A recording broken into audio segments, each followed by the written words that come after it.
From the Corner Office is brought to you by Synovus Bank, championing business growth through trusted, relationship-driven banking throughout the Gulf Coast region. The founder of Tampa Bay generator installation, service, and repair company, Suncoast Power Solutions, Brian Henriquez is affable, easygoing, and also energetic and driven. You can pick up on those themes and more in a 25-minute conversation with Brian. Like many business owners and entrepreneurs, Brian wants to see the company grow, but grow the right way, where customer service isn't diluted and employee culture remains top-notch. Writing about compelling entrepreneurs like Brian is the Business Observer superpower. To read stories like those and more, subscribe. Go to businessobserverfl.com. Hello and welcome to the Business Observers from the Corner Office podcast. I'm Mark Gordon, managing editor of the Business Observer. Today's guest is Brian Henriquez, founder of Suncoast Power Solutions in Tampa. Brian, welcome and thanks for being here. Thank you, Mark. Thanks for having me, guys. Excellent. We're looking forward to getting to know you a little bit and know a little bit more about Suncoast Power Solutions. But let's start with you, Brian, before we get into the company and your background and your leadership style. Let's hear a little bit more about your leadership approach with this or that. I'm going to ask you a this or that question, and you give me the answer. Okay. All right. This or that leadership edition, vision or execution, what's more important to you? Let's go with that, as in the execution. That, I like it. All right. Data or intuition? Intuition for me. Consensus or decisiveness? Decisiveness. Are you a coach or a challenger? Ooh. I'm going to say I'm more a challenger. And meaning by that is I like to challenge people, at least in my staff, and see what they're capable of. Yeah, I like it. Push them a little bit. In-person or remote work? In person, all day long. That's pretty much a consensus answer we are getting when we ask that question. I think the time for in-person has returned. Well, look, there was a time to do things by Zoom and Teams and all that, right? And we all know what time that was, right? Back to the big C word. I think we can get back to doing business as usual. Now, don't get me wrong. All this, the virtual meetings and everything has made this world a smaller place. So, is it worth me, hopping in a plane and flying to California to have to complete a generator estimate? Of course not. But, for us around here, because we're local, we usually stay within 60, 80 miles. Face to face. And because, you get the inflection of the person that you're speaking with, that sort of thing. It's like texting, right? How many times do you proofread a text message before you send it? Because you say to yourself, man, are they going to get offended if I say it this way? Or am I not, okay. Smile face emoji. Yes. That takes care of everything, right? Exclamation point. Or if you're like me, you text it. I do the voice to text and then I read it. I'm like, damn it. Why did I say that? I didn't want to say that. Then you got to go back and edit 3 words and it's time consuming and inefficient. Yeah, I've learned the hard way. Proofread every voice to text before pressing send. Yes, that's a key lesson. I like it. Okay, this or that, continuing on, optimism or realism as a leader? Oh man, that's a tough one. Optimism, I think. I think you have to be optimistic. Nobody likes a downer, right? You have to be, you just have to have that positive outlook, I think. Yeah, for sure, especially as a leader of an organization. Speed or perfection? It depends, really. For us, when we get a lead, it's speed to lead. Get out there, get it quick, and that's what I think of when I hear speed, right? Get to that customer because, if if they're not dealing with you, they could deal with somebody else. So you really do want to reach out and call that customer, go meet that customer quickly. So that I would say, yeah, definitely speed. And last one, do you hire for skill or attitude?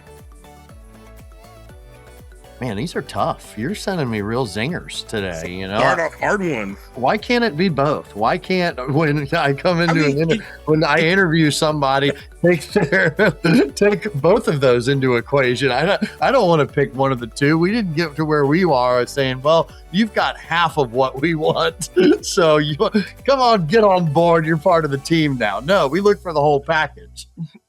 I love that answer because I think this is the 9th or 10th time we've done this on From the Corner Office, and it's universally been hire for attitude. And you hear that a lot in leadership sort of circles, right? Hire for attitude, teach the skill, but you're coming at it a little different. You're like, hey, I want to hire for attitude, but you better have the skills. Otherwise, I'm not going to hire you. You have to have basic skills. Look, we're in a business where it requires, depending on what we're hiring for, right? If it's office staff or if it's field, but I'm a field guy. I started out in the field. I was turning wrenches. That's what got me started, and that to me is still a passion. I love you guys, right? But I would rather be building and creating something in the field than being stuck behind a desk. That's just, my body feels better. I sleep better at night when I'm more energetic and put in a good solid work day. So, but it's becoming harder and harder to find the skill set from Jump Street, right? Where they don't typically walk in the door unless they're, a little bit of older generation with that skill set. So, and for us too, we're a generator industry.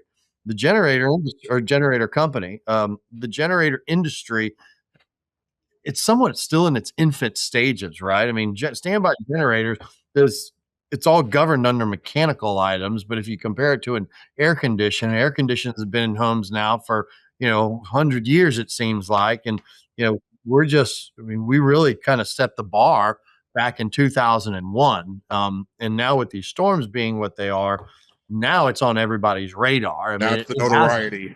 So it's been hard to find a skill set. So that's why we do a lot of teaching in house. And sorry for the long-winded answer, but I don't like picking and choosing. Sometimes I want it all.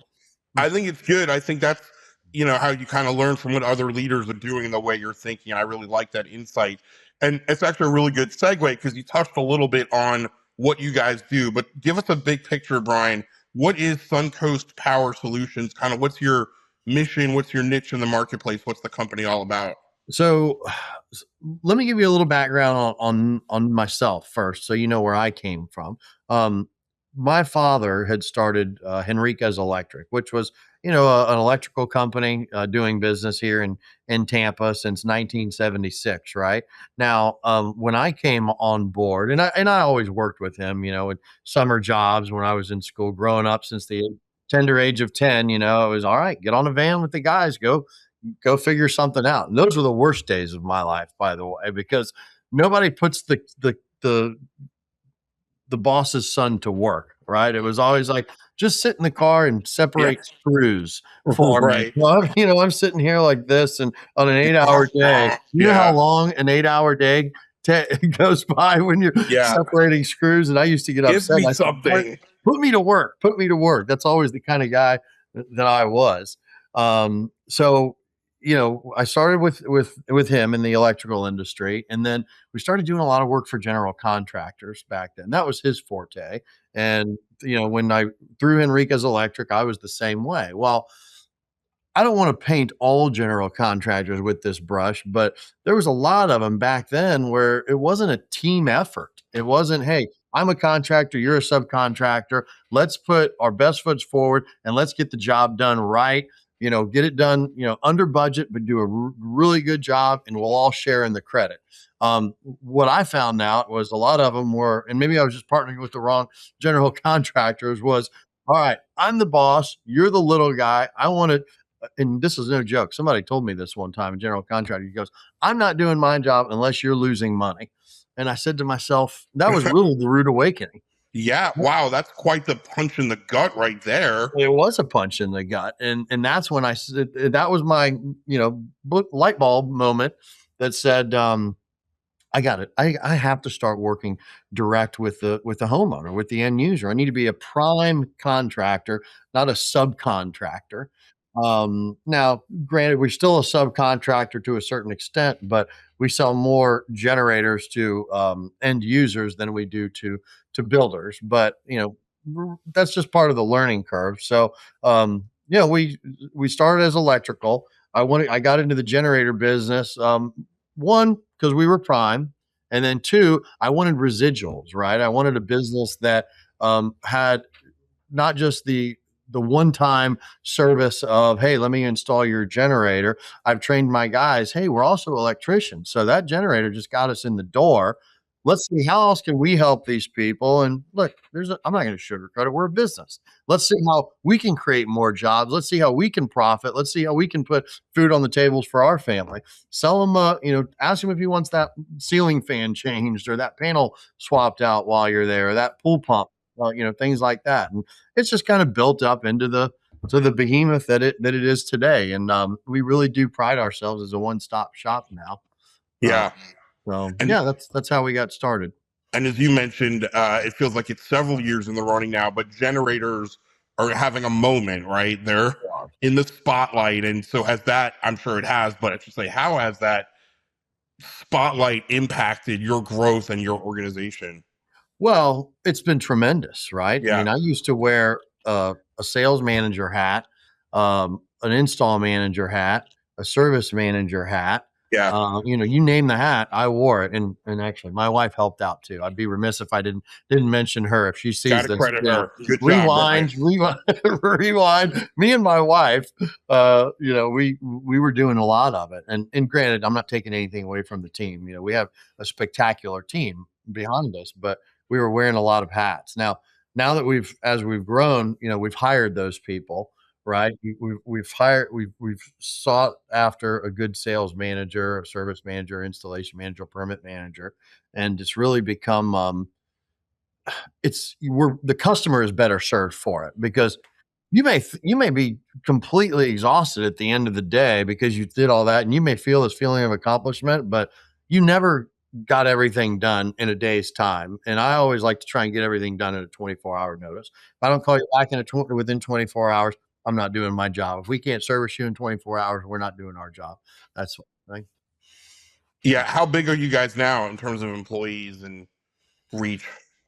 Well, so Suncoast Power Solutions is our Tampa office now. We're just over 60 people at any given time. We fluctuate, right around that time. It's and we still do a lot of electrical, because jet you have to help the revenue with the electrical side of things, because the peaks and valleys of a generator business, you want no part of. It's summer peak, everybody wants one, you know, um, trying to figure out how to do it. Winter comes, nobody wants Nobody. one. They're Right. buying they're buying, Christmas presents for their kids and taking vacations and things Yeah. of that nature. But Yeah. So, Brian, you mentioned, you wore all these hats.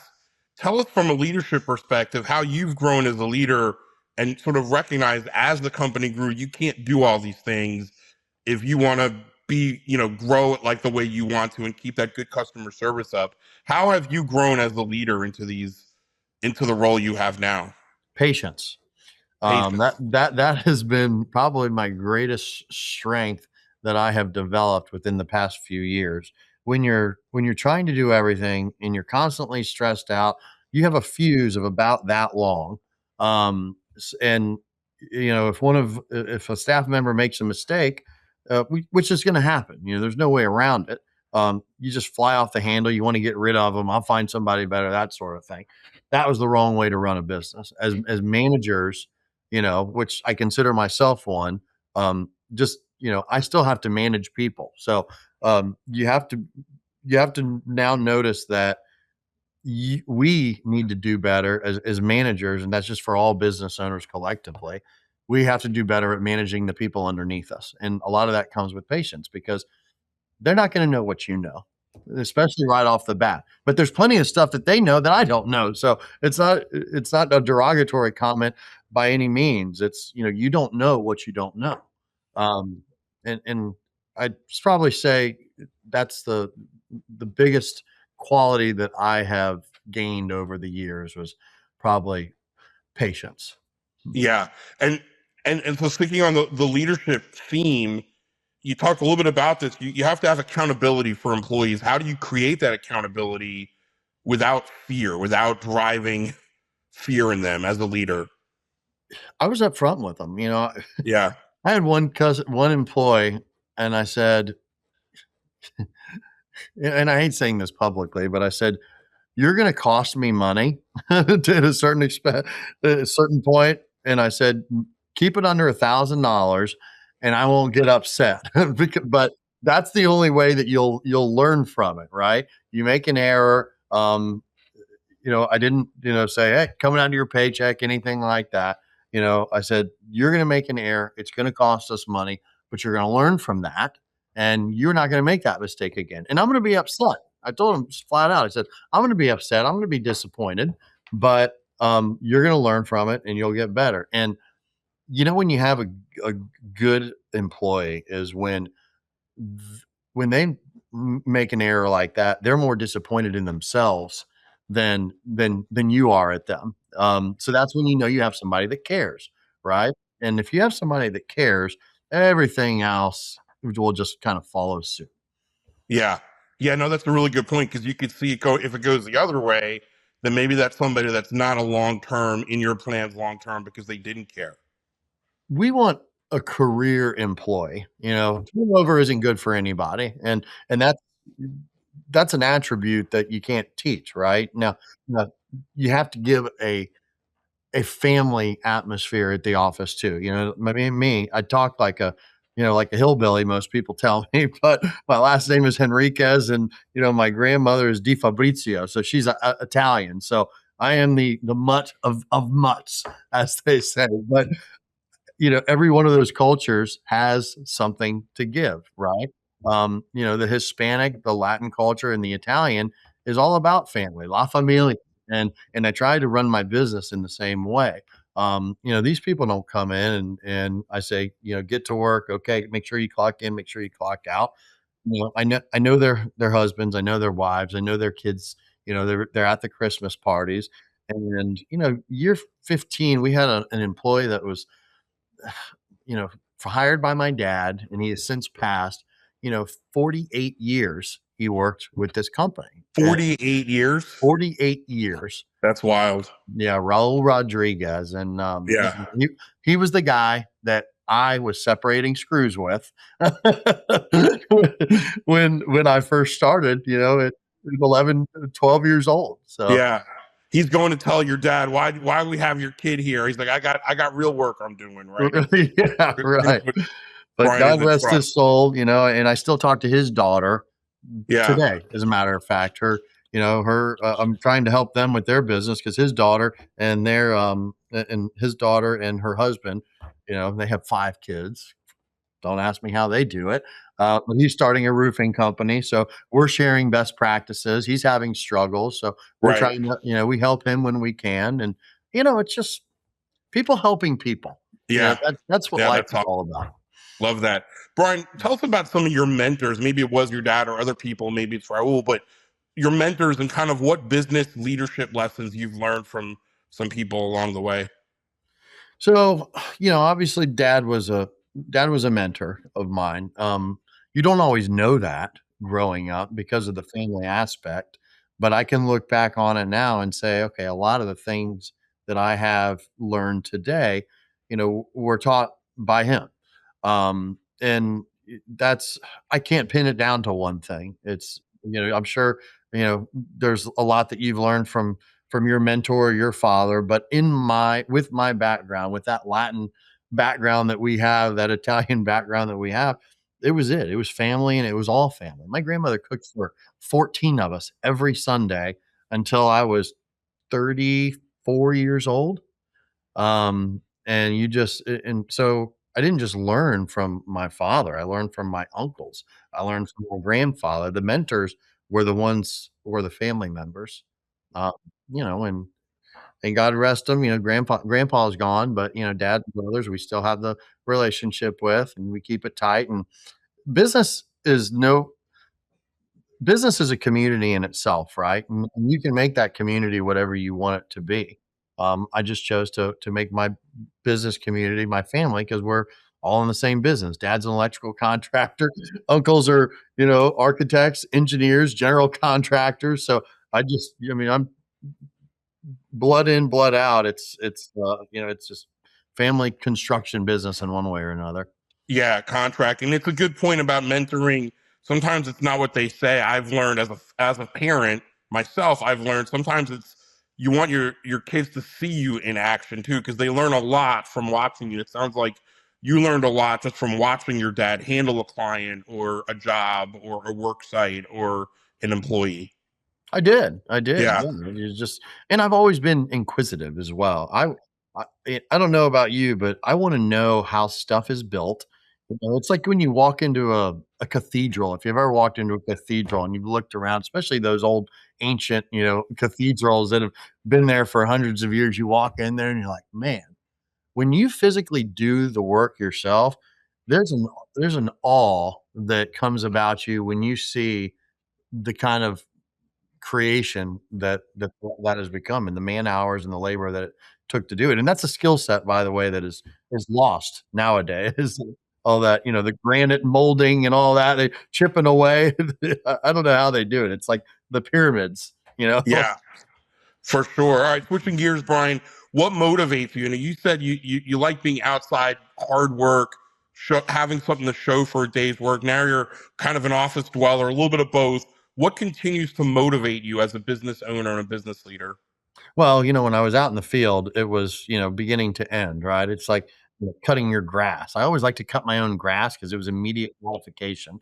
As soon as I was done, it took me an hour or two, and I look back and say, I'd accomplished something today. And that was Yes. really good. And, Check they the say, box. I love it. yeah, they said the same thing about making your bed, right? If you make 100%. your bed, the psychology behind it is you wake up, you make your bed. It's something Yep. that simple. You've accomplished something, and that You have triggers done something in your something. brain that says, I want to accomplish more.